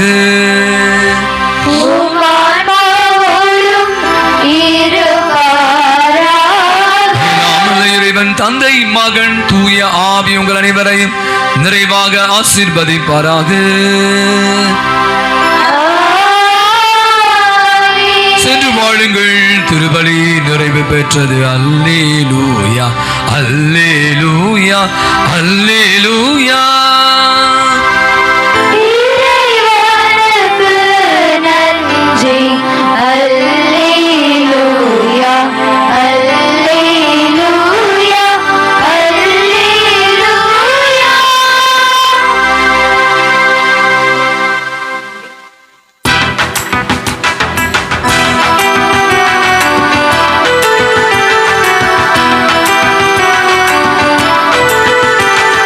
நன்றி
இயேசுவின் மதுரமான திருஇருதயமே, எங்கள் மேல் இரக்கமாயிரும். மரியாயின் மாசற்ற திருஇருதயமே, எங்களுக்காக வேண்டிக் கொள்ளும். எம் பங்கின் பாதுகாவலரான புனித அந்தோணியாரே, எங்களுக்காக வேண்டிக் கொள்ளும். புனித சூசியப்பரே, எங்களுக்காக வேண்டிக் கொள்ளும். எல்லா புனிதர் புனிதைகளே, எங்களுக்காக வேண்டிக் கொள்ளுங்கள். தந்தை மகன் தூயாவியாரின் பெயராலே ஆமென். இயேசுவுக்கே புகழ், இயேசுவுக்கே புகழ், இயேசுவுக்கே மகிமை, இயேசுவுக்கே மகிமை, இயேசுவுக்கே நன்றி, இயேசுவுக்கே நன்றி. மரியே வாழ்க, மரியே வாழ்க.